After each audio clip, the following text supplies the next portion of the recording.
Hello student, today we are discuss JEE mains shift 1 और 6 सितंबर को हुआ था मॉर्निंग में। तो इसका फर्स्ट क्वेश्चन हम लोग क्या करने जा रहे हैं, डिस्कस करने जा रहे हैं, जो कि है 4 point masses each of mass m are fixed at the corners of a square of side L.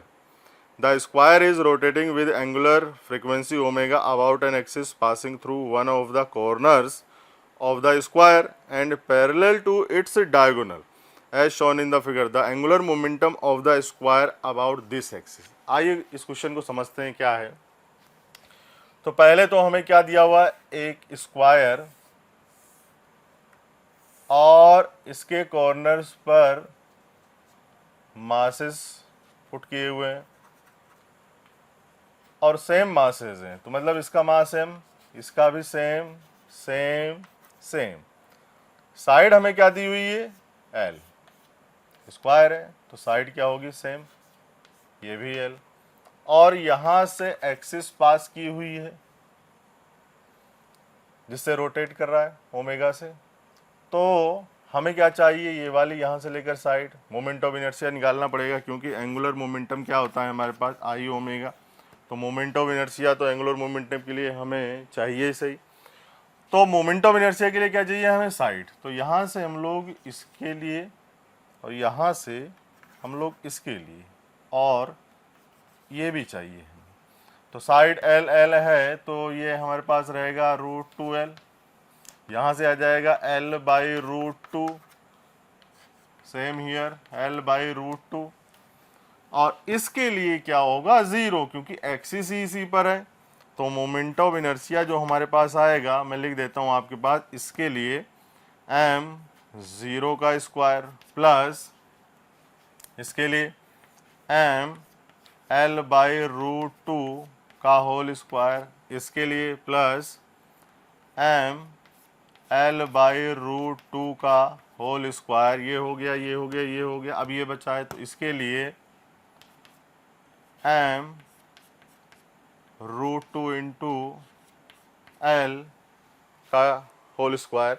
बच्चों ध्यान से देखो, इस एक्सिस से हमें मोमेंट ऑफ इनर्शिया निकालने के लिए क्या एक्सिस, जो एक्सिस ऑफ रोटेशन होता है, उससे हमें क्या चाहिए, perpendicular distance from the particle.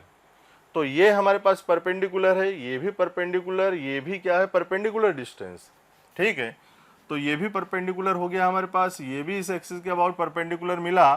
तो हमने साइड निकाल ली, l बाई √2, l बाई √2, ये आ गया √2l।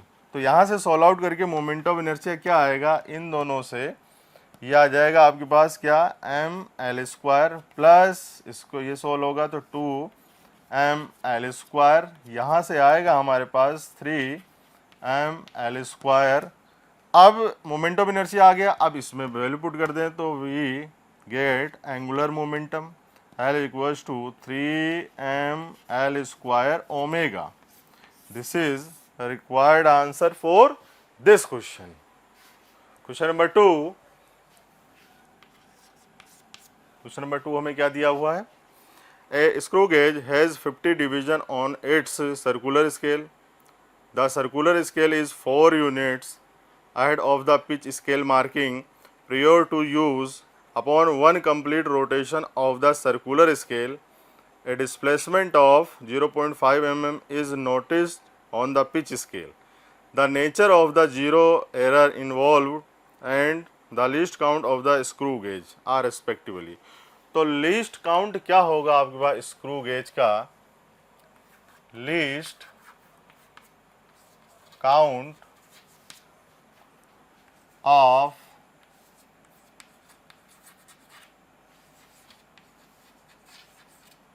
स्क्रू गेज क्या होता है हमारे पास, ये हमारे पास आएगा इक्वल्स टू होता है हमारे पास पिच, जो कि हमें क्वेश्चन में गिवन है, pitch upon number of division on circular scale. तो लीस्ट काउंट का फॉर्मूला तो हम लोग पढ़ ही लेते हैं, क्या है, pitch upon number of division on circular scale. तो यहाँ से लीस्ट काउंट जो आएगा अपने पास, जो हमें दिया हुआ है, देखना पड़ेगा एक बार, वो क्या दिया हुआ है, पिच 0.5 mm, ये 0.5 अपॉन क्या दिया हुआ है हम लोगों को, और number of division on circular scale कितना है हमारे पास, 50, ये 50। तो जब हम यहाँ से सॉल्व आउट करेंगे ये mm में, तो यहाँ से सॉल्व आउट करेंगे तो हमारे पास कितना आ जाएगा, ये 10 माइक्रोमीटर, यहाँ से आ गया ये हमारा रिक्वायर्ड आंसर। और ज़ीरो एरर इज पॉजिटिव होती है। तो यहाँ से लिस्ट काउंट कितना आ गया हमारे पास, 10। और ऑप्शन में चेक करें तो this is required answer for this question. Question number 3 क्या दिया हुआ है हम लोगों को, मॉडर्न फिजिक्स का क्वेश्चन है। An electron a doubly ionized helium ion He++ दिया हुआ है हमें, and a proton or having the same kinetic energy. Kinetic energy क्या है, सेम, मतलब हीलियम, इलेक्ट्रॉन और प्रोटॉन की काइनेटिक एनर्जी क्या है, सेम। ये important line. The relation between their respective de Broglie wavelength lambda e, lambda He++ and lambda p. तो हमें क्या ऑप्शन में दे रखा है, relation in the form of wavelength.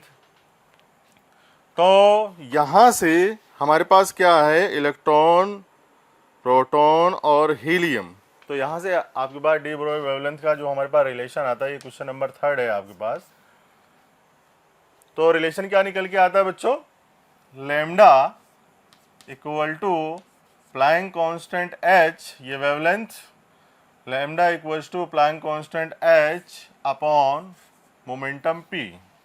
ठीक, अब जो यहाँ से भी रिलेशन निकल के आता है काइनेटिक एनर्जी की फॉर्म में, जो हम लोग WP में बता देते हैं, नहीं तो जब ये मॉडर्न फिजिक्स में आते हैं यहाँ तो हम लोग बताते ही हैं। तो लैम्डा इक्वल्स टू क्या हो जाएगा, h अपॉन रूट 2mk। यहाँ पर k क्या है आपके पास, काइनेटिक एनर्जी, m मास, h प्लैंक कांस्टेंट और लैम्डा क्या है, वेवलेंथ।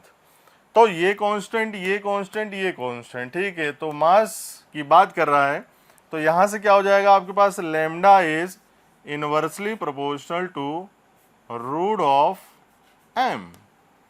अब मतलब जो वेवलेंथ डिपेंड करेगी वो क्या करेगी, मासेस पर। किस पर डिपेंड करेगी, मासेस पर। तो हम लोग जानते हैं कि mass of He++ is greater then mass of proton is greater then mass of electron. आप पुट करके भी देख सकते हैं, डायरेक्ट आंसर आएगा। तो यहाँ से क्या आ जाएगा हमारे पास, अगर ये ज़्यादा, ये ज़्यादा, ये ज़्यादा, तो अब ये अगर ज़्यादा हुआ तो ये वाली क्वांटिटी क्या हो जाएगी, कम। तो wavelength of He++ is less than wavelength of proton is less than lambda e. तो रिलेशन हमारे पास निकल के आया इस फॉर्म में। अब आप ऑप्शन क्या कर सकते हैं, चेक करके देख सकते हैं कि हमारा आंसर क्या होना चाहिए। तो हमारा आंसर है ये क्वेश्चन नंबर 3 का आंसर है। Okay, question number 4, for the given input voltage waveform, way input voltage की वेवफॉर्म दे रखी है हमें, द आउटपुट वोल्टेज की भी वेवफॉर्म दे रखी है, across the capacitor is correctly depicted by. तो बहुत बढ़िया, बहुत अच्छा क्वेश्चन है, देखते हैं। आइए, ये हमें 1 किलो ओम का रेजिस्टेंस दिया हुआ है, इसके साथ कैपेसिटर भी है, ठीक है। और यहाँ से चलिए, स्टार्टिंग में हमें क्या दे रखा है, इस पर +5 वोल्ट दे रखा है। तो +5 वोल्ट इधर है, तो ये क्या हो जाएगा, 0। बहुत बढ़िया। यहाँ से 1 किलो ओम का रेजिस्टेंस है, ये कैपेसिटर भी लगा दिया हम लोगों ने, बहुत बढ़िया। और हम लोग स्टार्टिंग में क्या पढ़ लेते हैं, स्टार्टिंग में हम लोग पढ़ लेते हैं चार्ज एट टी टाइम का फॉर्मूला। तो चार्ज एट टी टाइम का, चौक भी नहीं आ गई, चार्ज एट टी टाइम का फॉर्मूला। तो टी टाइम पर जो चार्ज होगा वो क्या होगा हमारे पास, Q equals to Q nought 1 minus e की power minus t by r c, q equal to q nought 1 minus t by r c. तो ये आ जाएगा आपके पास। अब मान लो मैं क्या लिखूं, पोटेंशियल एट टी टाइम, तो उसके लिए फॉर्मूला जो हम लोग पढ़ते हैं वो होता है v equals to v nought 1 minus e की power minus t by r c. बहुत बढ़िया, अब बहुत इजी आ गया, अब कुछ नहीं करना, वैल्यू पुट करनी है, आंसर निकालना है, बहुत सिंपल क्वेश्चन है। तो t इक्वल्स टू 0 पर, यहाँ पर 0 वैल्यू पुट करूंगा तो जो v निकल के आएगा वो क्या हो जाएगा मेरे पास, 0। क्लियर है बात, मतलब t इक्वल टू 0 पर पोटेंशियल क्या है, 0। अब t 5 माइक्रोसेकेंड, 5 माइक्रोसेकेंड पर हमें क्या निकालना है, पोटेंशियल। तो मैं इधर निकालता हूं, ध्यान से देखिएगा, बस इसी लाइन में पूरा क्वेश्चन खत्म है। तो v equals to v naught की वैल्यू डाल दूं, कितनी दे रखी है भाई, 5। तो 5 1 माइनस ई की पावर माइनस टी, और टी की वैल्यू क्या है, 5 माइक्रोसेकेंड। तो ये आ जाएगा आपके पास -5 इंटू 10⁻⁻⁻⁶ अपॉन, और ये आ जाएगा आर कितना दिया हुआ है भैया, आर कितना दिया हुआ है, 1 किलो ओम। तो 1 किलो ओम तो 1 इंटू 10⁻⁻3, तो ले दे के बाद तो 10⁻⁻3 पे आनी है, तो मैं डायरेक्टली लिख देता हूँ, आप लोग भी समझदार हो बच्चा। तो 10⁻3 इंटू और 10 इंटू नैनोफैराड है तो 10⁻⁻⁹ यहाँ से ये हो गया बात। तो इससे ये -3 और -3 से +3, काम खत्म। इससे ये 2 टाइम्स गया तो e की पावर क्या हो जाएगा, -1/2। तो यहाँ से जो आएगा v equal to 5 1 minus e की पावर -1/2, तो मैं क्या लिख सकता हूँ, -1/2 है तो 1/e की पावर 1/2। देखिए कैसे लिखेंगे, 5 1 माइनस 1 अपॉन ई की पावर 1/2, और ई की पावर 1/2 क्या लिख सकता हूं मैं, √e। जब ई की वैल्यू डालोगे, इसको सॉल्व करोगे तो आपके पास आएगी जो वैल्यू, वो आ जाएगी आपके पास 1.966। ठीक, ये आ गए हमारे पास पोटेंशियल 5 माइक्रोसेकेंड तक। अब जो आप क्या करोगे, जो वेवफॉर्म हम लोग बनाएंगे वो कैसे बनेगी देख लें, ध्यान से देखें, यही क्वेश्चन आपका खत्म हो जाएगा। ये टी टाइम, ये टी, और यहाँ से आ जाएगा वी नॉट टी टाइम पर। तो हमारे पास क्या आया है, 1.9966। तो यहाँ से अगर हम लोग, पोटेंशियल बढ़ रहा था हमारा, अब क्या होगा, ये 5 माइक्रोसेकेंड, क्या वैल्यू है इसकी, 5 माइक्रोसेकेंड। पोटेंशियल कितना आया था, 1.966। ठीक है, 2 भी नहीं आया था, तो कितना आया था, 1.966। अब इसके बाद की कहानी है, इसके बाद की कहानी क्या बोल रहा है कि 5 माइक्रोसेकेंड के बाद क्या बोल रहा है, ये पोटेंशियल इसने क्या कर दिया है, 0। पोटेंशियल क्या कर दिया है, 0। तो जब 0 कर दिया है तो कहां तक किया है, मतलब कंटिन्यूअस 10 सेकेंड तक, 10 माइक्रोसेकेंड तक। तो ये क्या करेगा, डिस्चार्ज होगा, तो यहां से पोटेंशियल क्या करेगा, डिक्रीज, क्या करेगा, डिक्रीज।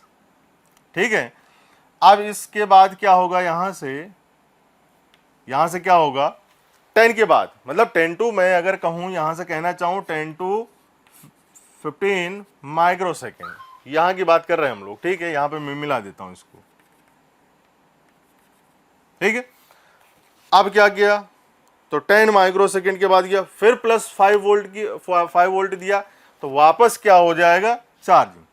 तो पोटेंशियल बढ़ेगा यहां से, तो बढ़ने के बाद आपका ऐसे करके इंक्रीज करेगा, मतलब जो भी आएगा वो ऐसे ही आएगा, आप वैसे ही वैल्यू पुट करके यहीं पर वैल्यू पुट करनी है, पूरी कैलकुलेशन ये है, जो सॉल्व होगा वही करके यहाँ पर आ जाएगा आपका आंसर।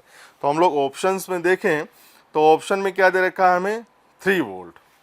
तो मैं लिख देता हूँ यहाँ पर, ये 3 वोल्ट है, और ये 2 वोल्ट यहाँ पर दे रखा है, 2 वोल्ट मैं इधर लिख दूँ, ये 2 वोल्ट, बट 2 वोल्ट तक गया नहीं है, कहाँ तक गया, 1.966 वोल्ट तक, इसलिए मैं इसको 2 पर लेके नहीं गया, फिर कहाँ तक गया, 3 वोल्ट तक। तो this is required answer for this question. Okay, question number 5, question number 5 क्या बोल रहा है?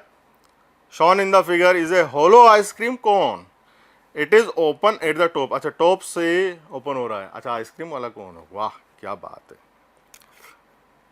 If its mass is m, radius of its top is r and height क्या दे रखी है h, then its moment of inertia about its axis. तो यहाँ से क्वेश्चन नंबर 5 में लिख देता हूँ। यहाँ पर क्वेश्चन नंबर क्या है? ये 5 आइसक्रीम है, मुँह में पानी आ रहा है। चलो कोई बात नहीं, रिकॉर्डिंग करा के आप लोग भी खाने जाए, हम भी खाने जाएंगे। तो यहाँ से क्वेश्चन पे आते हैं, ये कौन है हमारे पास? याद आ गई आइसक्रीम की। अब यहाँ पर हमें रेडियस क्या दे रखी है बेटा? इसकी रेडियस है r, और जो कि इसकी हाइट भी हमें क्या दे रखी है, यहाँ से लेकर यहाँ तक की h। कुछ नहीं है, इसका डेरिवेशन हम लोग रोटेशन में करते हैं, ठीक है। और इसमें हम लोग क्या पूछा गया है? The moment of inertia about its axis. तो जब हम लोग इसको क्या करेंगे, चपटा मैं ऐसे बता देता हूँ आपको, जब हम लोग क्या करेंगे, इसको पिचका देंगे, मतलब इसको क्या करो आप, पिचका दो, मतलब आइसक्रीम तो है लेकिन क्या करें, जब इसको क्या करेंगे, पिचकाएंगे, तो ये क्या बन जाएगा? एक डिस्क। क्या बन जाएगा? एक डिस्क। और डिस्क का मोमेंट ऑफ इनर्शिया क्या होता है बेटा आपके पास? mr²/2। ये डिस्क का क्या होता है? Moment of inertia. मतलब मैं लिखना चाहूं, पिच का दो तो डिस्क बनेगा। पिचका दो तो डिस्क बनेगा। तो डिस्क का मोमेंट ऑफ इनर्शिया क्या है आपके पास? I = mr²/2। तो क्या बोल रहा है? A satellite is in an elliptical orbit around a planet P. It is observed that the velocity of the satellite when it is farthest from the planet is 6 times less than that when it is closest to the planet. The ratio of distances between the satellite and the planet at closest and farthest point is.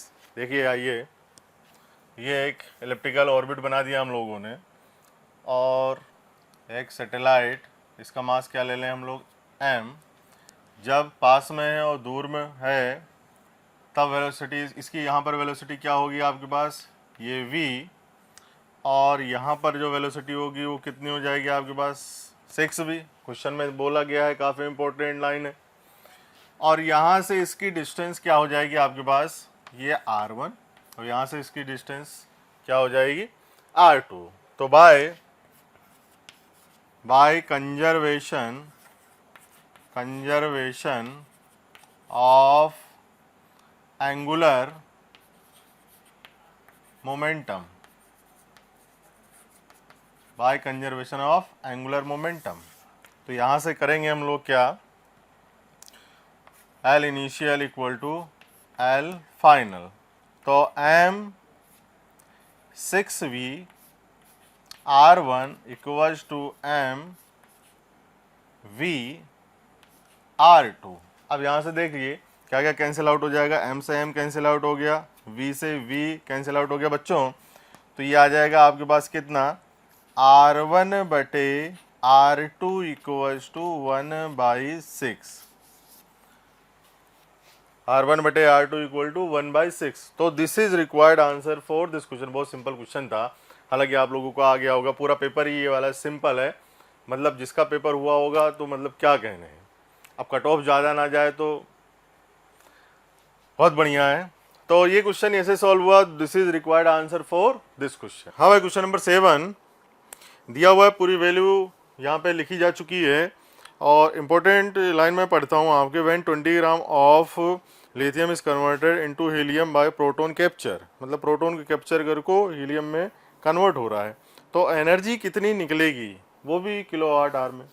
तो देखें, सबसे पहले हम लोग क्या करते हैं यहाँ से कि जो रिएक्शन होगी वो रिएक्शन क्या होगी यहाँ से कि plus hydrogen equals to proton capture हो रहा है तो ये 2 इंटू He4,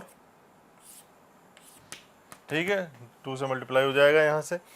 तो हमें एनर्जी निकालने के लिए किसकी ज़रूरत पड़ेगी? ई इक्वल्स टू होता है आपके पास डेल्टा एम सी स्क्वायर। तो डेल्टा एम निकालेंगे हम लोग क्यू वैल्यू, जिसे हम लोग क्या बोलते हैं, क्यू वैल्यू।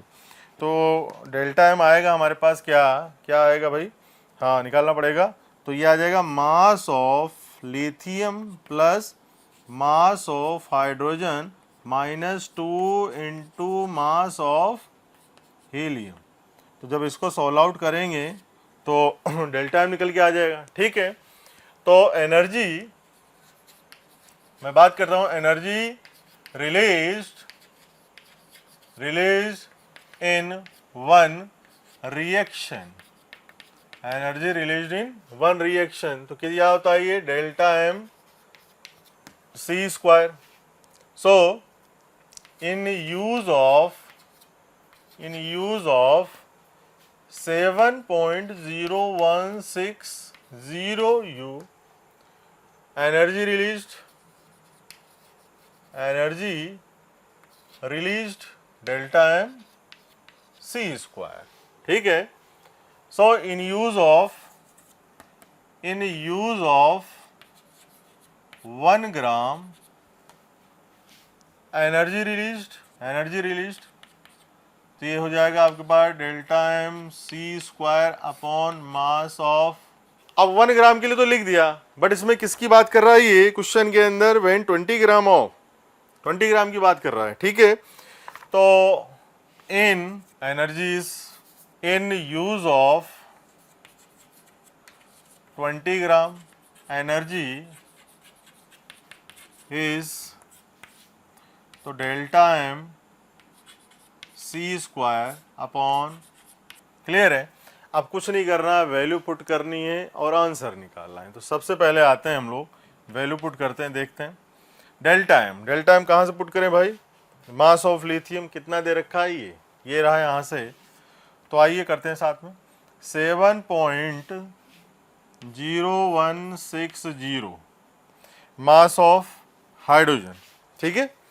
तो प्लस कितना है ये 1.0079 minus 2 into mass of helium, यहाँ से 4.0026 ये U इंटू सी स्क्वायर और डिवाइड बाई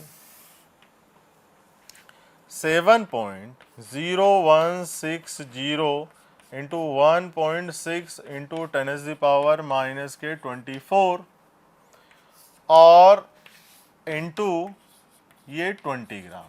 यहाँ से मास ऑफ लिथियम पूरा लिख दिया हम लोगों ने ग्राम, ठीक है।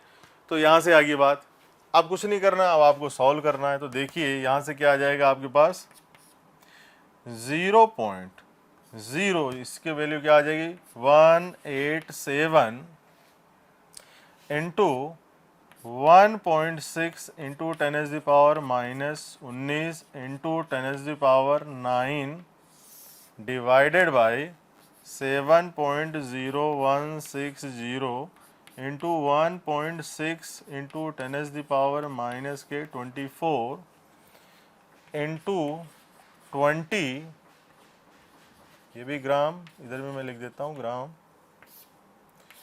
और जब आप क्या करेंगे, इसको सॉल्व आउट करेंगे, और ये जूल में है, मैं आपको बता दूं जूल में है, बट आपको क्या देना है किलोवाट में आंसर। तो यहाँ से जब आप सॉल्व करेंगे इसको, तो किलोवाट में यूनिट चेंज कर लीजिएगा। यहाँ से आंसर आएगा आपका 1.33 इंटू 10⁻+6 किलोवाट, ये आ गया आपका आंसर, क्लियर है। तो this is required answer. Option देख लेते हैं हम लोग, ऑप्शन देख लेते हैं। अच्छा हाँ, this is required answer for this question. Question number 8 क्या बोल रहा है? If the potential energy between two molecules is given by, हमें पोटेंशियल एनर्जी दे रखी है। ये कौन सा क्वेश्चन है भैया? 8 नंबर, क्वेश्चन नंबर 8, और पोटेंशियल हमें दी है पोटेंशियल एनर्जी दी हुई है, क्या दी हुई है आपके पास, माइनस ए आर की power 6 plus b r is की पावर 13, यही दी हुई है, चेक कर लेते हैं, सॉरी 12, कितनी है ये 12, ठीक है। अब यही दी हुई है, देख लेते हैं, देखना पड़ता है नहीं तो कहीं गलत हो जाए कुछ।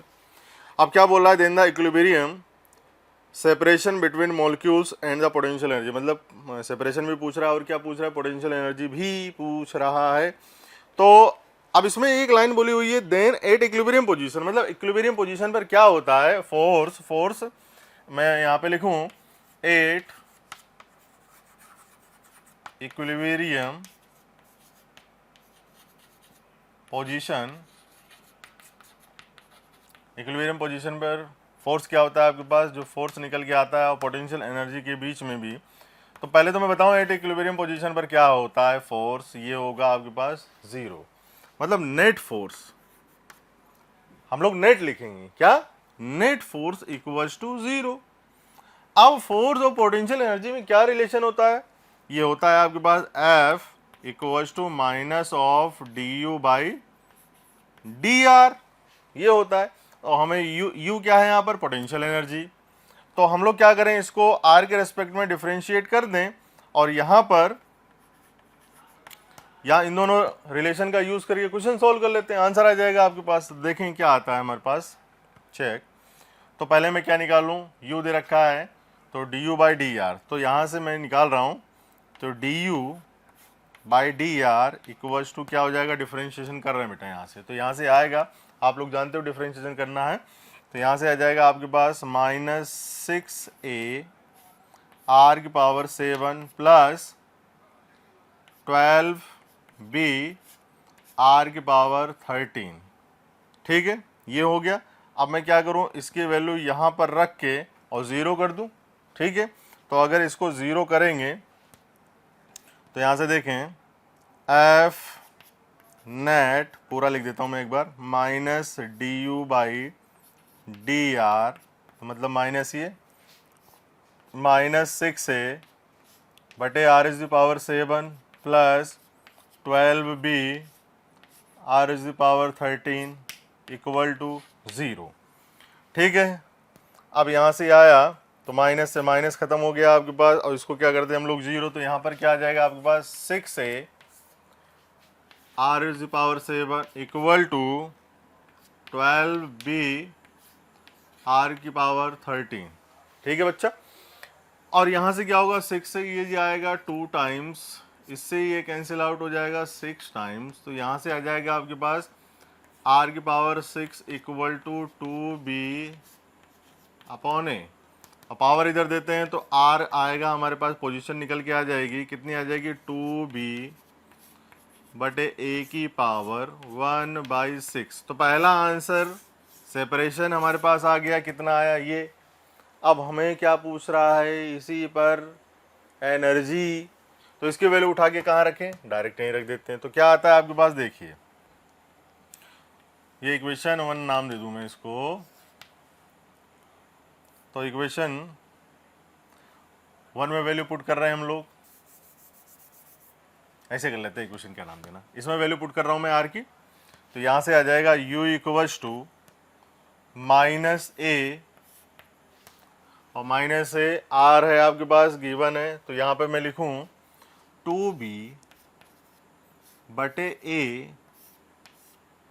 अब पहले हम लोग क्या कर रहे हैं, ये 6 को मैं रख रहा हूं, इस वाले 6 को अभी लिखूंगा, लेकिन पहले इस वाले 6, ये 6 अभी 1/6, ये 6 प्लस ये हो गया इसका काम। अब इस यहाँ पे आते हैं, प्लस b बटे, ध्यान से देखते चलिएगा, b बटे r की वैल्यू ये 2b upon a, 2b upon a।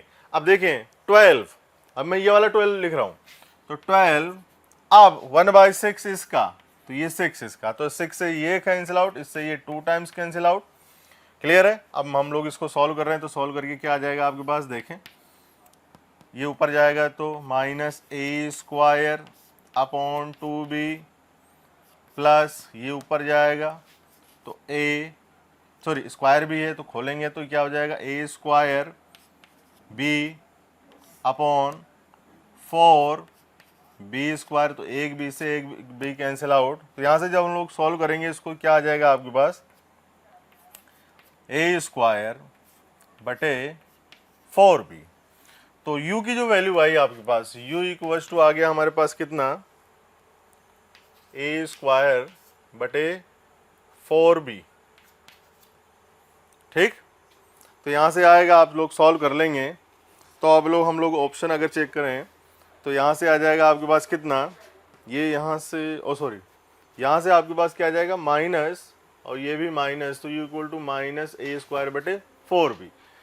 तो ऑप्शन अगर चेक करेंगे आप लोग, हाँ, तो this is required answer for this question, this is required answer for this question.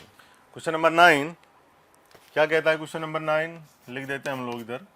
9 है clock has a continuously moving second hand of 0.1 metre length, the average acceleration of the tip of the hand, unit दे रखी है इसकी कितनी metre पर second square, is of the order of, मतलब order पूछा हुआ है इस क्वेश्चन के अंदर। सबसे पहले रेडियस क्या दी हुई है हमें 0.1 मीटर, ठीक है बच्चा। अब एक्सेलरेशन v स्क्वायर बटे आर, आगे सॉल्व करेंगे तो क्या लिख सकते हैं हम लोग, रिलेशन आप लोग जानते हो ओमेगा स्क्वायर आर। तो यहाँ पर वैल्यू पुट करते हैं, ओमेगा को क्या लिख सकते हैं हम लोग 2 पाई बाई टी, तो ये आ गया 2 पाई बाई टी का होल स्क्वायर इंटू आर। तो वैल्यू पुट करें यहाँ पर, यह आ जाएगा आपके पास कितना 2 इंटू 3.14 डिवाइड बाई 60 का होल स्क्वायर इंटू 0.1। जब आप इसको सॉल्व आउट करोगे, क्या करोगे सॉल्व आउट, ये हो जाएगा 60, और इसको सॉल्व आउट करके जब आप निकालोगे आंसर तो ये आ जाएगा 1.1 इंटू 10⁻³ मीटर पर सेकेंड स्क्वायर। तो हमसे इसमें क्या पूछा गया था बेटा, हमसे इसमें पूछा गया था ऑर्डर, तो ऑर्डर क्या निकल के आ रहा है आपके पास 10⁻³ तो इसका ऑर्डर क्या हो गया आपके पास 10⁻³ तो this is required answer for this question. Question number 10 क्या बोला, identify the correct output signal y in the given combination of gates as shown. Diagram दिखाया हुआ है इसलिए मैंने आपके लिए बना दिया डायग्राम ये, और for the given inputs and बीज, तो इनपुट्स हमें दे रखे हैं। देखिए हमें क्या दे रखा है, जो डायग्राम में दे रखा है यहाँ पर 5 सेकेंड तक, यहाँ पर क्या है इनपुट 1, मतलब ये टॉप पर है तो इनपुट क्या है 1, तो बी में क्या इनपुट गया 1, ए में क्या इनपुट है यहाँ पर 0, तो यहाँ पर क्या है आपके पास 0, ठीक है। वो टेबल है, उसी टेबल के अकॉर्डिंग हम लोग करेंगे। देखें हम, अब क्या हो गया, यहाँ से नॉट गेट लगा हुआ है, इस इनपुट को क्या कर देगा 0, यहाँ पर 0 नॉट गेट, इनपुट को 1 कर देगा अपोजिट साइन, यहाँ से आ जाएगा आपके पास अपोजिट साइन का ये मतलब नहीं 0 1 में होता है, तो 0 गया नोट, ये नॉट गेट लगा हुआ है तो इसको क्या कर देगा 1। अब यहाँ से 0 और 1, तो हमने क्या ए पर इंसर्ट कराया था 0, बी पर क्या इंसर्ट कराया 1, ठीक है। अब वाई मिलेगा, अभी मैं लिखूंगा इस पर। तो 0 और 1 जा रहे हैं, एंड गेट है, एंड गेट पर क्या मिलेगा आपको 0 1 से, ये 0 मिल जाएगा आपको। देन अगेन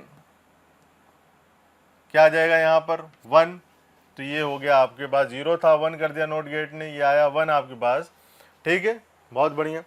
अब क्या है, यहाँ से देखें अगर तो 5 के बाद इस पर इनपुट क्या है 1, इस पर भी इनपुट क्या है ए पर 1, मतलब ए और बी पर दोनों पर इनपुट क्या है आपके पास 1 1। तो यहाँ से अब इसको हटा के मैं अगर लिखना चाहूँ इस पर इनपुट, इस पर 1 और सेम ईयर इस पर भी 1, तो यहाँ भी लिख देते हैं हम लोग 1 1। तो 1 जा रहा है, नॉट गेट 0 कर देगा, नॉट गेट 0 कर देगा, 0 0 जाएगा, एंड गेट पर क्या मिलेगा 0, नॉट गेट 1 कर देगा। तो यहाँ से जो y मिला हमें क्या मिला 0, y क्या मिला हमें, सॉरी y क्या मिला हमें 1, क्योंकि y हमें 0 था, जो एंड गेट पे मिला था, नॉट गेट ने क्या कर दिया इसको 1, ये 1, ठीक है। अब क्या बोल रहा है यहाँ से, अब यहाँ पर आ गया 10 सेकेंड, यहाँ पर क्या हुआ ये 1 है, और ए पर क्या है 0, बी पर क्या है 1 और ए पर क्या है 0। तो बी पर 1 और ए पर क्या है आपके पास 0। ठीक है, तो यहाँ पर वापस इंसर्ट कराते हैं हम लोग, और वैसे आपका क्वेश्चन अभी सॉल्व हो चुका है। अब देखें, लेकिन देख लेते हैं, एक और करके देख लेते हैं। तो ए पर मैंने क्या कराया 0 और बी पर मैंने क्या कराया 1, तो नॉट गेट क्या हो जाएगा यहाँ पर 0 1, फिर क्या आ जाएगा आपके पास 0, क्या मिलेगा 1, तो यहाँ पर आ गया आपके पास फिर क्या 1। अच्छा, ये तो हमने पहले ही कर चुके थे हम लोग, ठीक है, ये तो पहले ही कर चुके थे, 1 मिलेगा, कोई बात नहीं, ध्यान नहीं रहा। तो यहाँ पर आ गया आपके पास। अब जो y के लिए बनेगा वो कैसे बनेगा आपके पास, ये देख लूँ मैं, ये हमें बनाया हुआ है। अब इसमें क्या बन जाएगा ऐसे करके, तो पहले हमें क्या मिला था 5 सेकंड तक, मतलब 5 तक, तो 5 तक हमें क्या मिलेगा आउटपुट 1, ये मैं लिख देता हूँ यहाँ पर। अब 5 के बाद भी क्या मिलना चाहिए हमें, ये 1 था 1 था 1 था और ये 1 था, तो क्या मिला था हमें 1 मिला था। तो जब 1 मिलेगा तो इसको और भी क्या बढ़ना चाहिए था आगे, क्या बढ़ना चाहिए इसको आगे, ठीक है। बट जो अगर आप ऑप्शन देखें, अपने 4 ऑप्शन देखें, तो उसमें कहीं भी ऐसा नहीं दिया हुआ है, चारों ऑप्शन के अंदर कहीं भी ऐसा नहीं दिया हुआ। मतलब कि 5 तक तो ये y तो है आपके पास, मतलब 5 तक इनपुट जा रहा है, मतलब 1, और 5 के बाद भी क्या जाना चाहिए 1 जाना चाहिए, ठीक है। मतलब ये कंटिन्यूस ऐसे बनेगा, लेकिन किसी चारों ऑप्शन में नहीं है, ठीक है। तो हम लोगों ने इसका आंसर क्या दिया है आपके पास, नन। क्या आंसर दिया इसका, नन ऑफ द अबव, ठीक है। ये चारों ऑप्शन में से कोई सा आंसर सही है, नन आंसर है। ओके, क्वेश्चन नंबर 11 क्या बोल रहा है, an electron is moving along x axis, sorry plus x direction with a velocity of 6 into 10⁻⁶ meter per second. It enters a region of uniform electric field of 300 volt per centimeter pointing along y direction, ठीक है। The magnitude and direction of the magnetic field set up in this region such that the electron keeps moving along the x direction will be। तो given क्या है हमें, यहाँ से 11, question number 11 है ये, और इलेक्ट्रिक फील्ड हमें दिया हुआ है कितना 300 वोल्ट पर सेंटीमीटर। तो इसको मीटर में कन्वर्ट करेंगे तो ये आ जाएगा 3 × 10⁴ वोल्ट पर मीटर, ठीक है। वेलोसिटी क्या गिवन है हमें दे रखी है वेलोसिटी 6 × 10⁶ मीटर पर सेकंड। चेक कर लेते हैं कितनी दे रखी है भैया, हाँ इतनी दे रखी है हमें हमारे। अब क्या बोल रहा है कि ये जो इलेक्ट्रॉन है आपके पास वो किस में मूव कर रहा है, प्लस एक्स डायरेक्शन में। ये इलेक्ट्रॉन किस स्पीड से, इससे हमने वैल्यू लिख दी है इसकी। इलेक्ट्रिक फील्ड किस तरफ पॉइंट कर रही है आपकी, ये इस तरफ ई, और इसकी वैल्यू लिखी हुई है। तो हमें क्या बताना है, मैग्नेटिक फील्ड की वैल्यू। किसकी वैल्यू बतानी है हमारे पास, हमें मैग्नेटिक फील्ड की वैल्यू बतानी है। तो चार्ज पार्टिकल के पास जो फोर्स अप्लाई होगा वो क्या होगा, Q VB, और ये V से चलता जाएगा, और QE, ठीक है। तो यहाँ से हम लोग इस रिलेशन का यूज़ करेंगे, तो यहाँ से क्या हो जाएगा आपके पास QVB equals to QE, Q से Q कैंसिल आउट हो गया, B की वैल्यू क्या आ जाएगी यहाँ से E/V। तो B इक्वल टू, E की वैल्यू क्या दे रखी है हमें 3 × 10⁴ अपॉन V की क्या वैल्यू दे रखी है हम लोगों को 6 × 10⁶। तो इससे ये कैंसिल आउट हुआ, 2 टाइम्स यहाँ पे 2 बचेगा, सॉरी 2 टाइम्स नहीं 2 बचेगा यहाँ पर। तो B की जो वैल्यू आएगी वो सॉल्व आउट करने पर आएगी, कितनी आ जाएगी यहाँ से आपके पास आ जाएगी 5, सॉल्व क्या 5 × 10⁻³ टेस्ला। तो this is required answer for this question, this is required answer for this question. तो यहाँ से आ गया 5 × 10⁻³ टेस्ला, ऑप्शन में चेक करिए। और एक चीज़ और बता दूँ मैं आपके पास, तो इसकी डायरेक्शन भी हमें बतानी है। तो इसकी डायरेक्शन क्या होगी, जैसे इलेक्ट्रॉन इस तरफ चल रहा है जो हम लोग पढ़ाते हैं, 1 मिनट में बता दूंगा आपको। जैसे और इलेक्ट्रिक फील्ड और मैग्नेटिक फील्ड क्या होता है आपके पास, परपेंडिकुलर और v इस तरफ होता है। मतलब कहने का मतलब ये इलेक्ट्रिक फील्ड ये, मैग्नेटिक फील्ड ये, ऐसे करके चल रहा है, ठीक है, ऐसे करके चल रहा है। तो जो आपका जो पार्टिकल ट्रेवल करेगा वो आपके फेस के जस्ट सामने, ठीक है। मतलब कहने का मतलब ऐसे ऐसे करके ये चलता गया। तो +x, ये वाली डायरेक्शन क्या है हमारे पास, +x। अब क्वेश्चन में बोल रहा है किसमें चलना चाहिए, +x डायरेक्शन में, ठीक है। तो मैग्नेटिक फील्ड की क्या बतानी है, मैग्नीट्यूड और डायरेक्शन भी, मैग्नीट्यूड और डायरेक्शन भी। तो ऐसे करके चलेगा, देखिए तो पार्टिकल इधर ही चल रहा है +x में, ऐसे करके चल रहा है ये +x, ठीक है। तो ये मैग्नेटिक फील्ड और ये y एक्सिस पे क्या है, इलेक्ट्रिक फील्ड। तो ये कौन सी direction, +z direction, +z direction. तो ये +z डायरेक्शन। और मैं बता दूं कि सर मान लो इस तरफ चले -x में, तो मैं क्या बोलूं, y डायरेक्शन में तो क्या है आपकी इलेक्ट्रिक फील्ड और मैग्नेटिक फील्ड इधर। मतलब अगर पार्टिकल इस तरफ चल रहा है तो दोनों एक दूसरे के परपेंडिकुलर, तो जो आपकी मैग्नेटिक फील्ड आएगी वैसे, तो ऐसे करके पार्टिकल चलेगा। तो क्या पार्टिकल इस तरफ थोड़ी चल रहा है, पार्टिकल क्वेश्चन क्या बोल रहा है, पार्टिकल +x में चल रहा है, तो मैग्नेटिक फील्ड क्या आएगी इस तरफ, तो इस डायरेक्शन को क्या बोलेंगे, +z डायरेक्शन।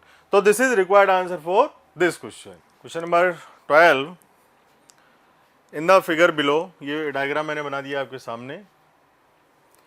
और क्या बोल रहा है, are two equally intense coherent sources emitting radiation of wavelength 20 metre. मतलब वेवलेंथ क्या दी हुई है यहाँ पर, 20 मीटर। तो जो लैम्डा की वैल्यू है वो क्या दी हुई है, 20 मीटर लिख देते हैं यहाँ पर। अगेन क्या बोल रहा है, the separation between P and Q, important line है, ध्यान से पढ़िएगा। The separation between P and Q is 5 metre. यहाँ से यहाँ जो सेपरेशन दिया हुआ है ये कितना दिया हुआ है हमें, 5 metre. And the phase of Q is ahead of that of Q by 90 degree. बहुत इंपॉर्टेंट लाइन है। A, B and C are 3 distinct points of observation, each equidistant from the midpoint of PQ. The intensity of radiation at A, B, C will be in the ratio। मतलब कि intensity पूछ रहा है कहाँ पर, A, B और C पर। मतलब इंटेंसिटी तो हम बता सकते हैं, तो देखिए कैसे बताएंगे। तो सॉल्व करते हैं बेटा क्वेश्चन। तो intensity at any point, intensity at any point का फॉर्मूला क्या आता है हमारे पास, फॉर्मूला आता है हमारे पास I is equal to I1 plus I2 plus 2 root I1 I2 cos phi. At any point intensity का फॉर्मूला है, बस इसी फॉर्मूले में वैल्यू पुट करनी है और आंसर निकालना है। तो आइए थोड़ा सॉल्व कर लेता हूँ, मैं इसको शॉर्ट में कर लूँ। तो I इक्वल टू आ जाएगा आपके पास कितना, I0 प्लस I0, यहाँ पर क्या है I1 equal to I2 equal to I0। तो मैं यहाँ से डायरेक्टली लिख देता हूँ, ये आ जाएगा 2I0 का स्क्वायर, क्योंकि सेम क्वेश्चन में बोला गया है। क्या बोला गया है, देखिए इन the figure below equally intense coherent sources, पहले लाइन में बोल दिया गया है तो इसीलिए मैंने लिखा है I0। तो यहाँ से आ जाएगा cos फाई, ठीक है। अब इसको स्क्वायर हट जाएगा रूट, तो यहाँ से आ जाएगा आपके पास I equals to 2I0 common 1 plus cos phi. अब कुछ नहीं करना, वैल्यू पुट करनी है बस। तो 8 मैं यहाँ लिखता हूँ, 8A पॉइंट,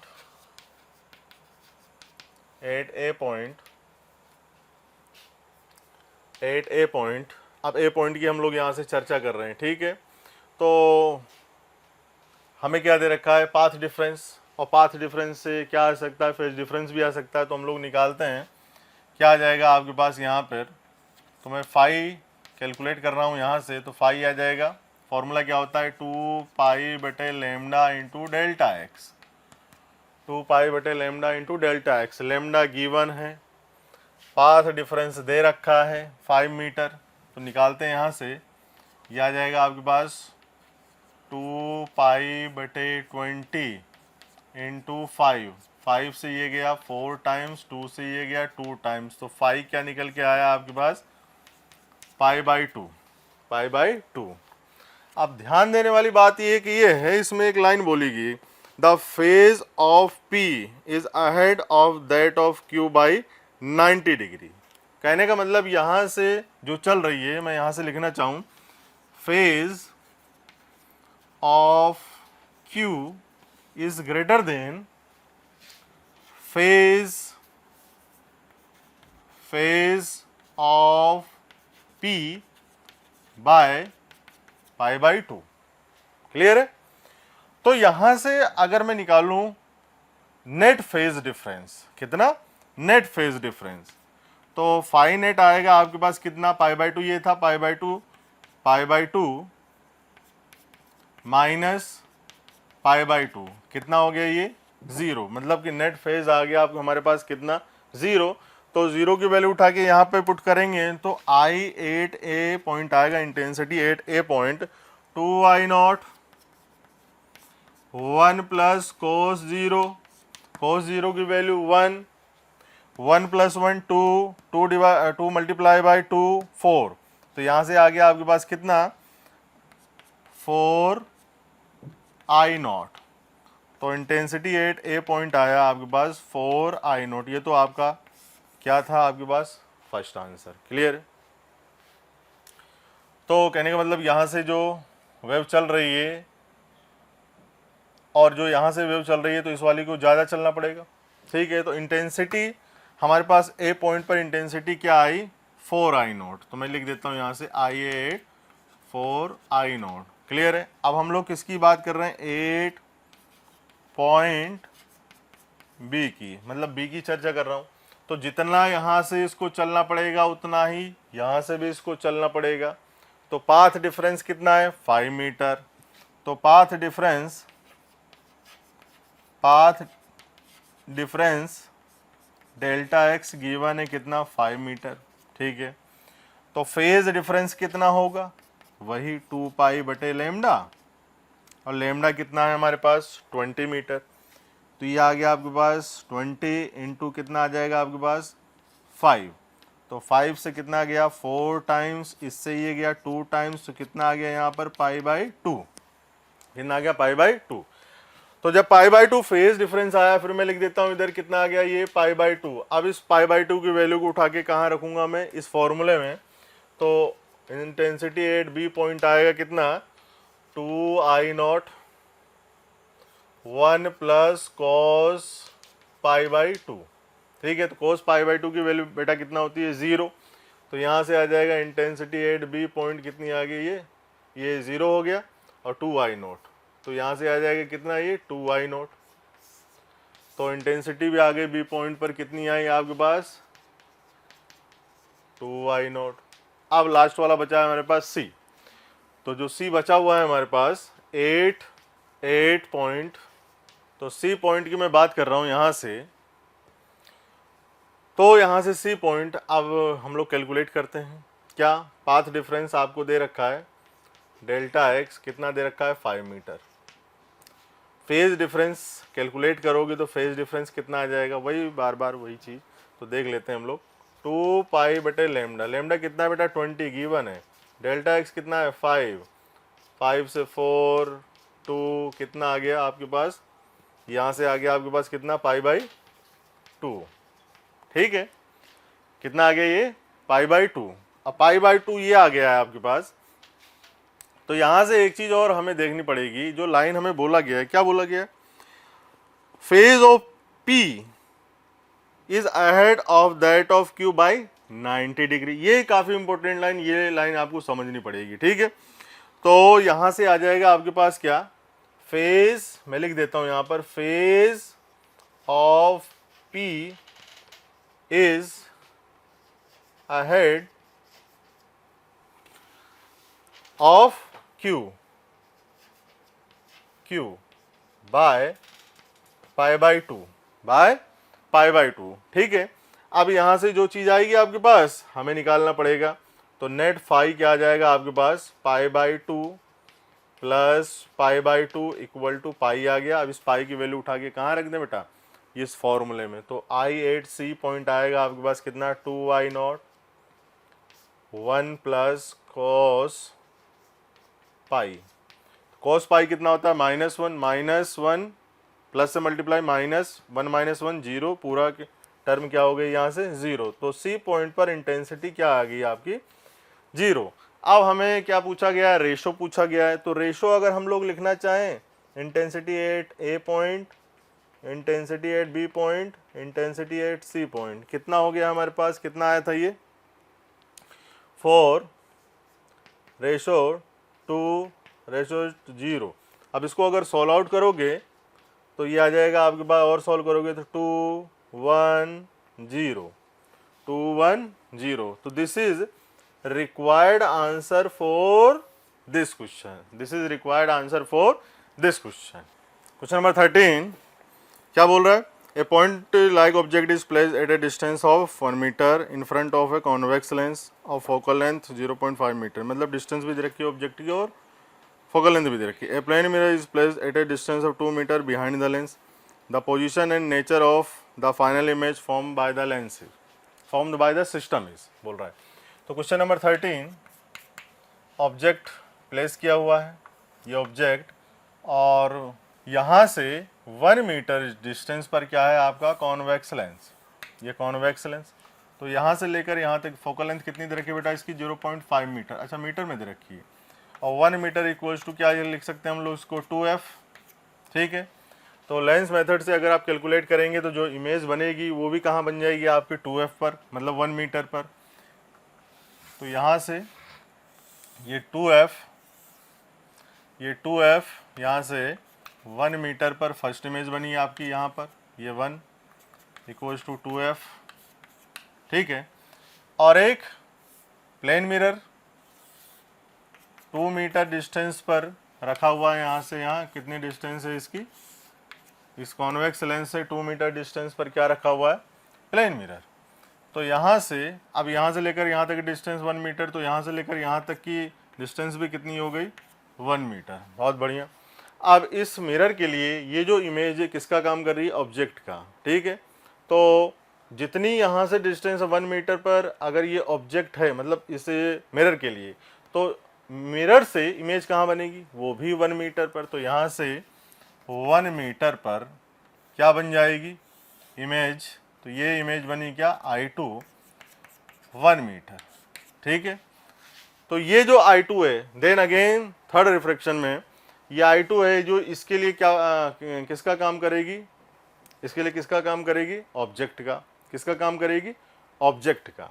तो जब ऑब्जेक्ट का काम करेगी तो डिस्टेंस कितनी हुई, यहाँ से यहाँ 1 मीटर, यहाँ से यहाँ 1 मीटर, और यहाँ से यहाँ भी ऑल्सो 1 मीटर। तो टोटल कितना हुआ, 3 मीटर। टोटल कितना हो गया, 3 मीटर। तो यहाँ से यहाँ टोटल डिस्टेंस कितनी हुई, 3 मीटर। तो u की जो वैल्यू आई आपके पास कितनी, -3। फोकल लेंथ कितनी है आपके पास, 0.5 मीटर। तो by lens method 1/v equals to 1/f plus f की डायरेक्ट में वैल्यू लिख देता हूँ, कितना आ जाएगा यहाँ से, ये आ जाएगा आपके पास 0.5। ठीक है, 0.5 और -1/3। तो इसको यहाँ से 10, यहाँ से यहाँ कितना गया 2। ठीक है, तो ये कितना हो गया 2/1 - 1/3। एलसीएम ले लो, कितना आ जाएगा ये 3, 6 -1 कितना आ गया 5/3। सॉल्व आउट करो, कितना आ जाएगा v इक्वल्स टू 3/5, मतलब 0.6 मीटर। 0.6 मीटर। टोटल डिस्टेंस कितनी आ रही है इसके साथ, टोटल डिस्टेंस ये आ जाएगी आपके पास कितनी, 2 + 0.6 2 प्लस 0.6 तो मतलब 2.6 मीटर वर्चुअल इमेज। और यहाँ से यहाँ ये भी कौन सी इमेज बन रही है आपकी, वर्चुअल। तो दोनों आ गया लेंथ से, क्या है आपके पास 1 मीटर। इसमें 2 ऑप्शन है आपके पास, जबकि सिंगल करेक्ट पेपर है भाई, 2 ऑप्शन है। तो पहली इमेज इस मिरर से, पहली इमेज कहाँ बनी, पहली इमेज कहाँ बनी है इस मिरर से 1 मीटर पर, और दूसरी इमेज कहाँ बनी है 2.6 मीटर, 2.6 मीटर। तो this is required answer for this question. Number 14, an insect is at the bottom of A hemispherical detach of radius 1 meter. It crawls up the detach but starts slipping after it is at height h from the bottom. If the coefficient of friction between the ground and the insect is 0.75 then h is, h की value पूछ रहा है। तो देखें बहुत simple question है, ठीक है। अब यहाँ पर हम लोग क्या बोल रहे हैं कि ये इंसेक्ट है आपके पास, ठीक है, इंसेक्ट मान लो, ये मेरा इंसेक्ट है, आपका इंसेक्ट काफ़ी अच्छा होगा, ये आर रेडियस इसके, और क्या बोला गया है कि यहाँ से जब एच हाइट वो चढ़ रहा है तो क्या करता है, स्लिप। तो यहाँ से लेकर यहाँ तक की क्या है, क्या दे रखी है हमें, एच, ये एच हाइट। अब देखें जो फ्रिक्शन है, अब जब ये स्लिप करेगा, ये स्लिप करेगा तो फ्रिक्शन क्या करेगा, अपोज करेगा।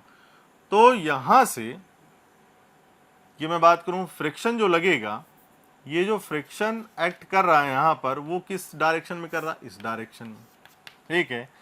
अब इसका जो एम जी है वो किधर लगेगा, डाउनवर्ड, ये एम जी डाउनवर्ड। यहाँ से एंगल क्या बना, थीटा, वर्टिकल से। तो यहाँ भी वर्टिकल से क्या एंगल बन जाएगा, थीटा। थीटा के 2 कंपोनेंट, क्या हो जाएगा आपके पास, एम जी कॉस थीटा।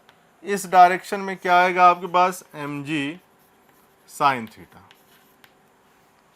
तो एम जी साइन थीटा क्या काम कर रहा है, इसको फिसलवाने का, बट फ्रिक्शन क्या करेगा, प्रिवेंट करेगा स्लीपिंग के।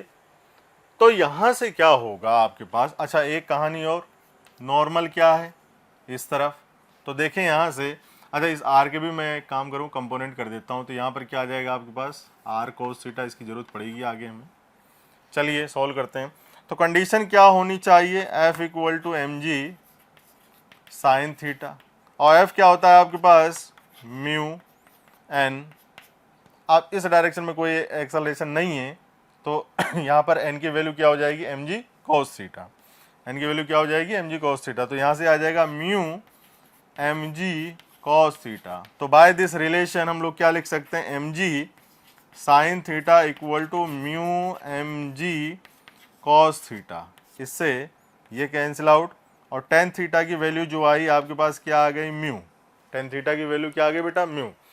तो म्यू क्या है हमारे पास, 0.75। तो मैं इसको क्या लिख सकता हूँ, tan theta equals to 0.75 equal to, यही हमारा क्या होता है, 3/4। अब ये क्या होता है, परपेंडिकुलर अपॉन बेस। तो यहाँ देखें तो ये थीटा परपेंडिकुलर कितना है, 3, ये 4, तो ये कितना हो गया, 5। तो कोस थीटा की वैल्यू क्या आ जाएगी, कोस थीटा क्या होता है आपके पास, बेस अपॉन हाइपोटेनियस। तो बेस क्या है 4, ये 5, बहुत अच्छा। तो कोस थीटा की वैल्यू आ गई। अब मुझसे क्या पूछ रहा है, ये एच हाइट, यहां से यहां कितनी है, आर, यहां से यहां कितनी है, ये यहां से यहां कितनी है, आर कोस थीटा। तो एच इक्वल टू मैं क्या लिख सकता हूं, r minus r cos theta. और आर की वैल्यू कितनी दे रखी है, मुझे देखना पड़ेगा क्वेश्चन में, 1 मीटर। तो आर की वैल्यू क्या दे रखी है, 1 मीटर। तो यहां लिखते हैं हम लोग h equals to 1 minus 1 into 4/5। Cos theta की वैल्यू आ गई हमारे पास कितनी, 4/5। और थीटा कितना है अपने पास, थीटा ये था 3/4। तो हमने कोस थीटा की वैल्यू निकाल ली।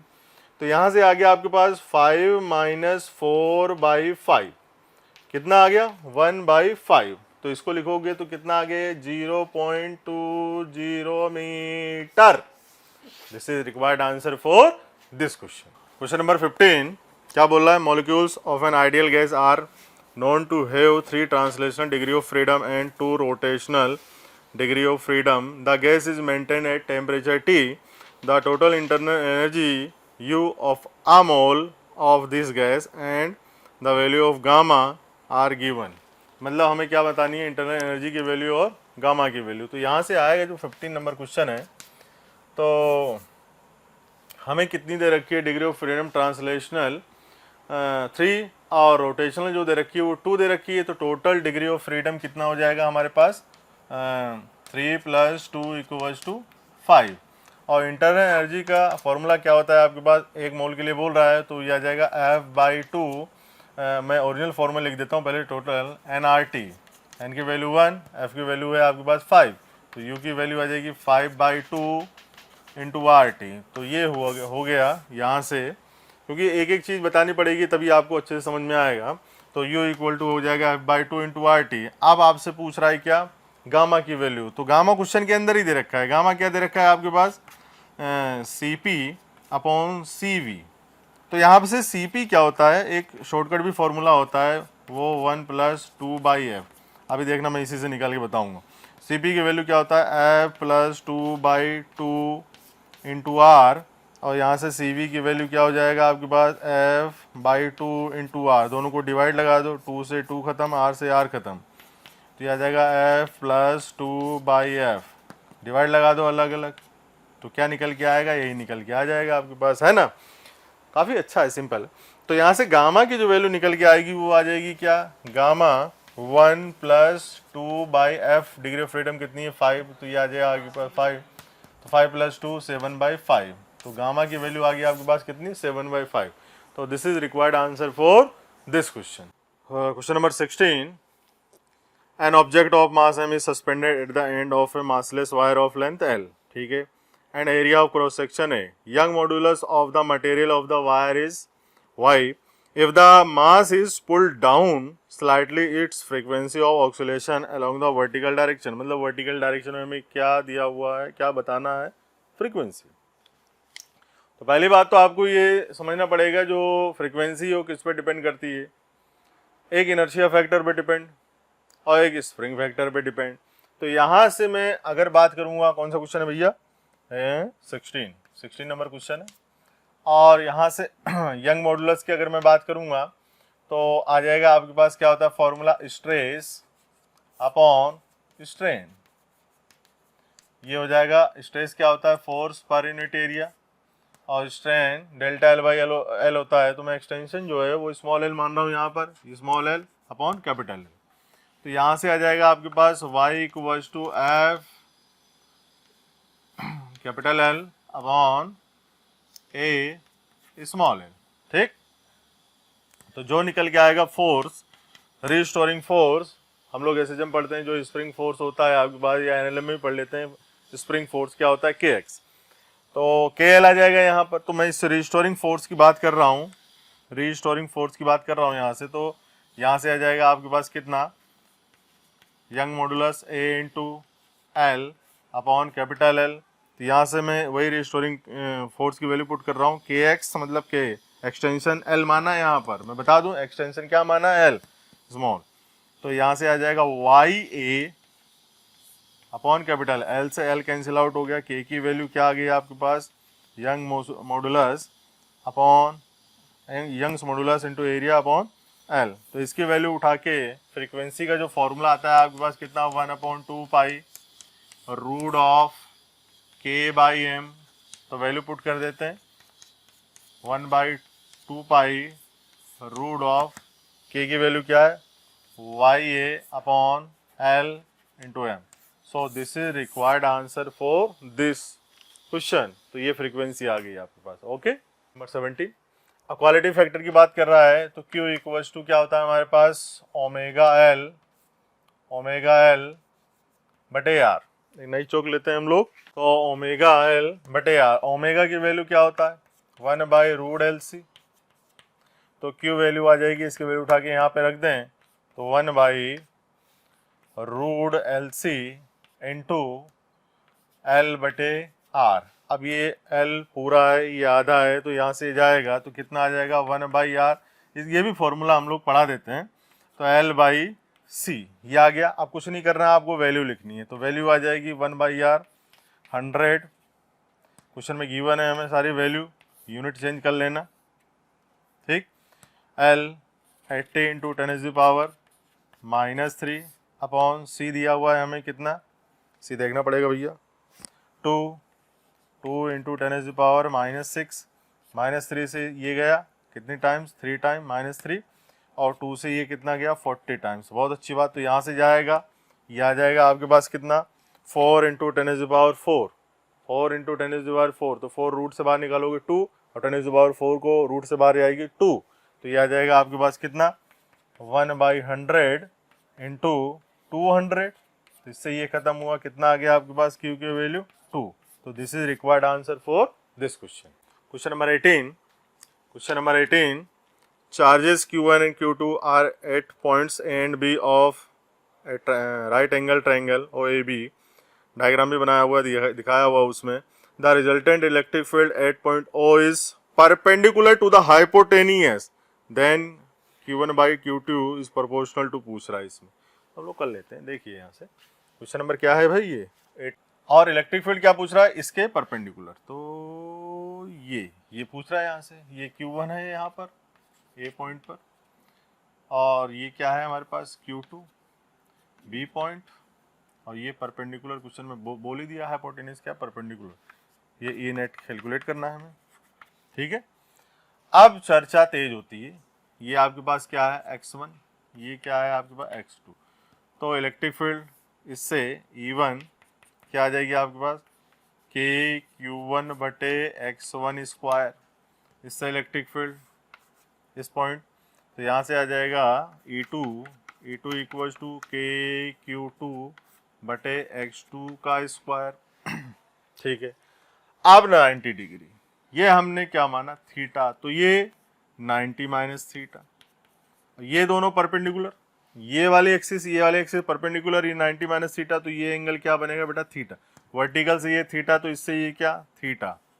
ठीक है, तो टेन थीटा क्या आ जाएगा हमारे पास, टेन थीटा क्या होता है हमारे पास perpendicular upon base, perpendicular upon base, तो ये आ जाएगा आपके पास के A2 बाई E1 कितना आ गया KQ2 बाई x2 का square upon KQ1 by x1 का square equal to x1 by x2 हम लोग लिख सकते हैं। तो यहाँ से सॉल्व आउट करेंगे, इससे ये खत्म हो जाएगा।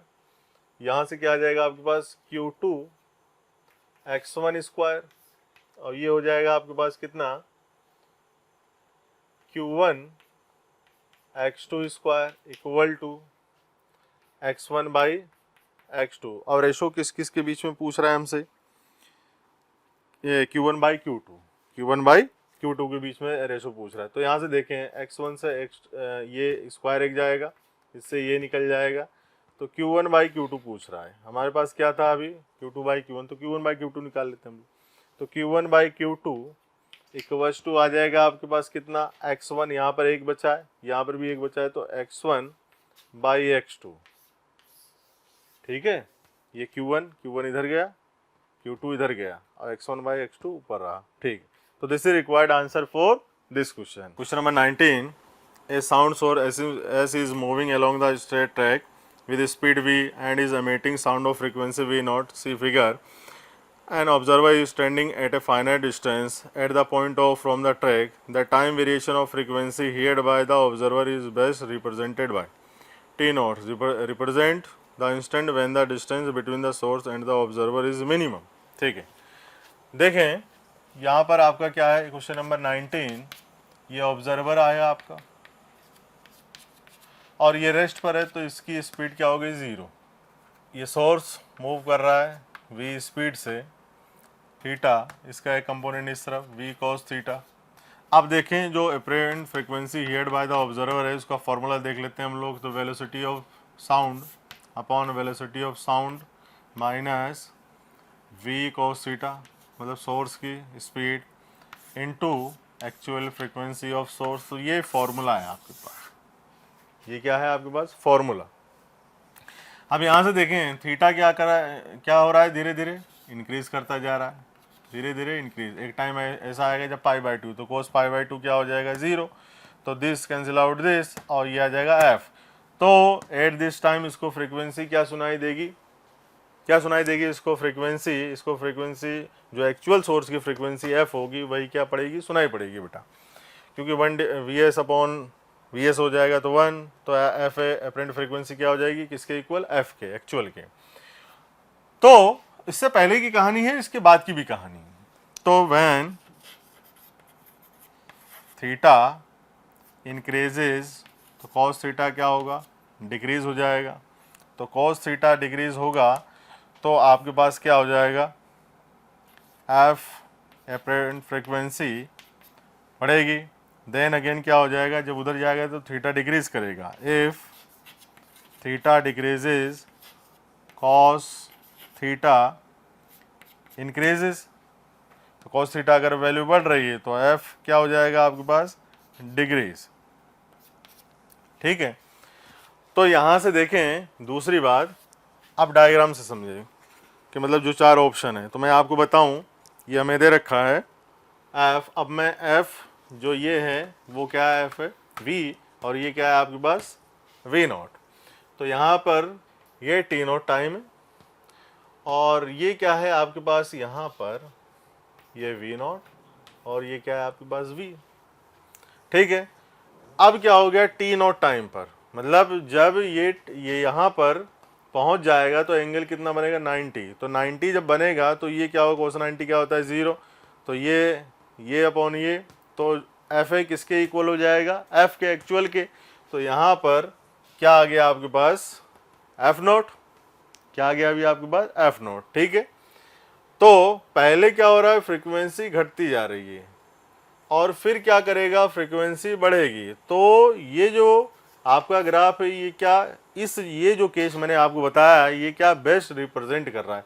अब हो सकता है फर्स्ट टाइम पार्टिकल इधर जा रहा हो, ये इधर आ रहा हो, है ना, तो वो देखना पड़ेगा, उसी के अकॉर्डिंग हमने बनाया। और सबसे बेस्ट जो रिप्रेजेंट कर रहा है वो क्या कर रहा है, ये वाला डायग्राम। ठीक है, तो correct answer for this question is this one. Question number 20, a particle of charge q and mass m is moving with a velocity minus vi cap, मतलब v not equal to 0, okay, towards a large screen placed in the yz plane at a distance d. If there is a magnetic field b equal to b not k, मतलब ये भी z में, the minimum value of v for which the particle will not hit the screen। कुछ नहीं है, in magnetic field जो particle होगा वो क्या होगा, सर्कुलर मोशन करता है आपको, तो कुछ नहीं करना है, इसमें डायरेक्ट ही है। ये क्वेश्चन क्या है आपका, कौन सा क्वेश्चन है, 20। तो यहाँ से देखें, ये आपकी क्या है, स्क्रीन, और यहाँ से लेकर यहाँ तक मैं क्या बोल दूँ, ये डी डिस्टेंस है आपकी। ठीक, यहाँ से पार्टिकल इंसर्ट कर रहा है, तो ये क्या करेगा, मतलब यहाँ से ऐसे करके निकलेगा। ठीक है, तो स्पीड क्या आ गई आपके पास, जैसे यहाँ से और ले लें थोड़ा सा, तो स्पीड क्या बनी यहाँ पर, ये v। ठीक है, और डी डिस्टेंस है, तो हमारे पास जो रेडियस का फॉर्मूला होता है, तो ये आ जाएगा आपके पास कितना, d equals to mv upon q b naught. ये तो हम लोग को पढ़ते ही हैं। ठीक है, क्योंकि मैग्नेटिक फील्ड के अंदर पार्टिकल क्या करता है, सर्कुलर मोशन। ठीक है, तो ये फॉर्मूला तो हमने पढ़ा ही है। अब ये मिनिमम ये पूछ रहा है आपके पास, मिनिमम पूछ रहा है, क्या पूछ रहा है भैया, minimum value of v for which the particle will not hit the screen, मतलब जो v है उसकी मिनिमम वैल्यू कितनी होनी चाहिए।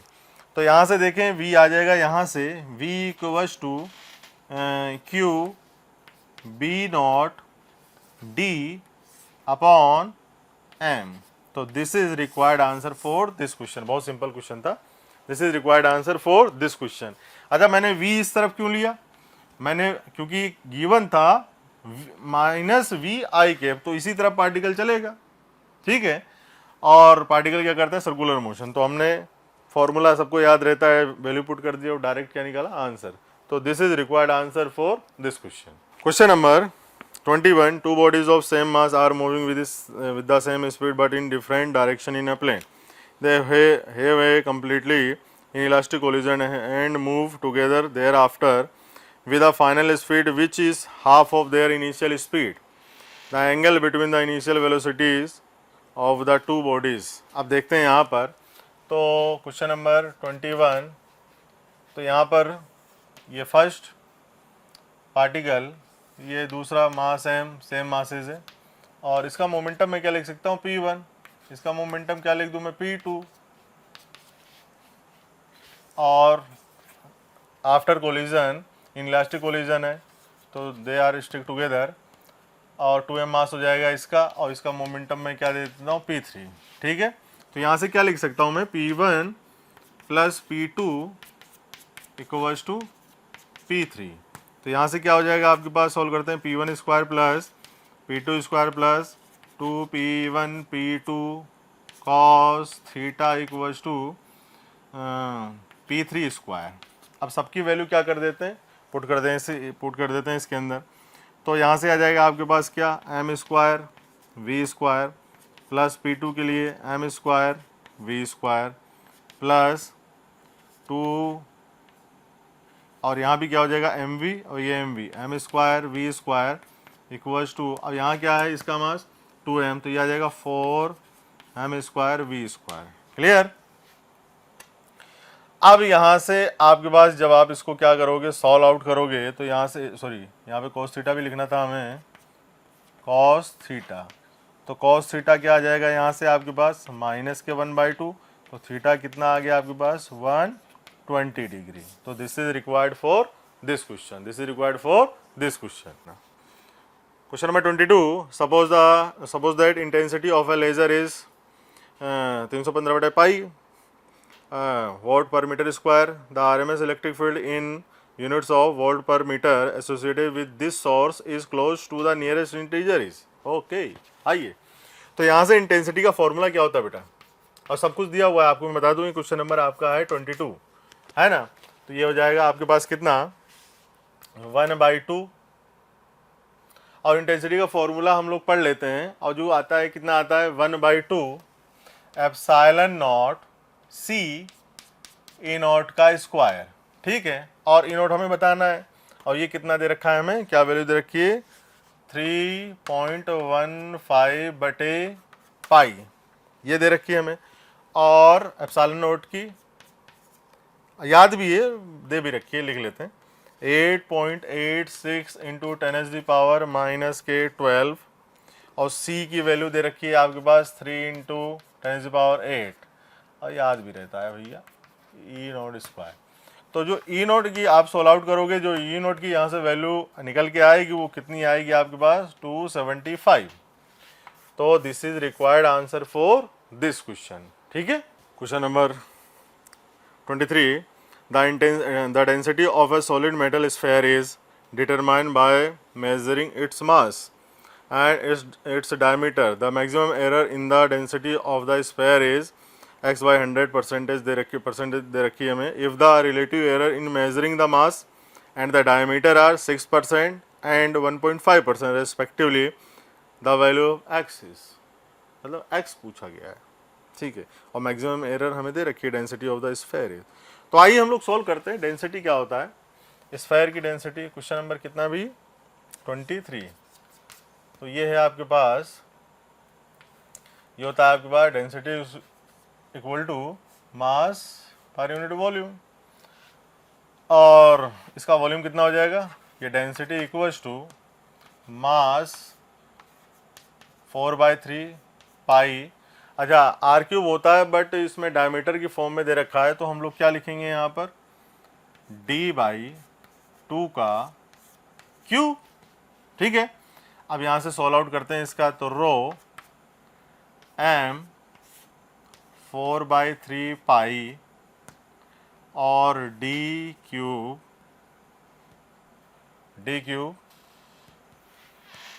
और यहाँ से क्या आ जाएगा 2 का क्यूब, 2 इंटू 2 4, 4 इंटू 2 8, तो इससे ये कैंसिल आउट हुआ 2 टाइम्स। कहने का मतलब कुछ नहीं है, डेंसिटी जो भी ये कांस्टेंट आएंगे आपके पास, तो उसको मैं के कांस्टेंट लिख देता हूँ m अपॉन, पाई भी चला जाएगा कांस्टेंट के साथ, और ये आ गया आपके पास क्या d³। कितना आगे बेटा d³। ठीक है, अब हम लोग क्या करेंगे, टेकिंग बोथ साइड लॉग ले लेते हैं दोनों तरफ, तो ये आ जाएगा लॉग डेंसिटी इक्वल्स टू, अब ये क्या है आपके पास K इंटू एम, तो ये हो जाएगा आपके पास कितना, मतलब K इंटू दिस वन, ठीक है। ये पूरी ये कांस्टेंट है तो मैं इसको ऐसा लिख देता हूँ, तो ये आ जाएगा आपके पास कितना, log K plus log m upon D cube, और तो ये हो जाएगा log m अपॉन n, तो log कितना होगा, log m minus log n, तो मैं इसको यहाँ से लिखूंगा m minus log D cube. Clear. अब यहाँ से हम लोग क्या करेंगे, इसका डिफ्रेंशिएशन, तो यह आ जाएगा आपके पास कितना, d rho by rho log k, और ये क्या, सॉरी यहाँ से हो जाएगा log, ये k ही रहेगा, और जब डिफ्रेंशिएशन करेंगे तो कांस्टेंट का डिफ्रेंशिएशन क्या होता है बेटा, ज़ीरो, तो यहाँ से हो जाएगा zero plus d m by m minus 3 d by d, ये हो जाएगा यहाँ से, तो जो आएगा आपके पास d rho by rho equals to d m by m, तो हमें इसकी वैल्यू दे रखी है, कितनी दे रखी है, 6 प्लस कितनी दे रखी है इसकी, 3 इंटू 1.5, तो यहाँ से क्या आ जाएगा आपके पास, ये आ जाएगा आपके पास 10.5। अब x बाई 100 की फॉर्म में हमें दे रखा है, x बाई 100 की फॉर्म में हमें परसेंटेज वाइज दे रखा है फॉर्म में, तो यहाँ से जो निकल के आएगा वो कितना आ जाएगा आपका 1050, जो x की वैल्यू आएगी, जो x की वैल्यू आएगी वो कितनी आ जाएगी 1050। तो हम क्या करेंगे, इसके साथ 100 को मल्टीप्लाई, डिवाइड कर रखा है तो मल्टीप्लाई कर देंगे, तो कितना आ जाएगा वैल्यू 1050। तो this is required answer for this question. Question number 24. Initially, a gas of diatomic molecules is contained in a cylinder of volume V1 and at a pressure P1 and temperature 250 Kelvin.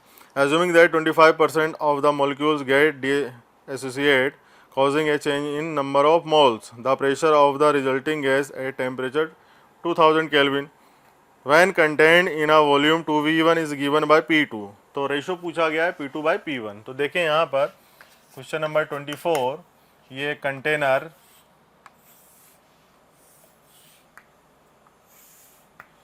और pressure दे रखा है initial में P1, volume V1 और temperature क्या दे रखा है आपको 250 kelvin, ठीक है, ये कंटेनर है। तो 25% मोल्स क्या कर दिए जाते हैं अलग, मतलब डिसोसिएट, 25% ऑफ मॉल डिसोसिएट, है ना, तो कितने मोल बच गए अभी, तो 3n/4 मॉलिक्यूल या mole remain same, 3n/4 molecules remains same. तो अब क्या आ जाएगा हमारे पास, ठीक है, बचा कितना है, तो यहाँ से मॉल बिकम कितना बचा है, ये 3n/4 माइनस n/4, तो कितना आ जाएगा ये 2n/4, तो ये आ जाएगा n/2। तो टोटल मॉलिक्यूल कितने यूज हुए हैं, टोटल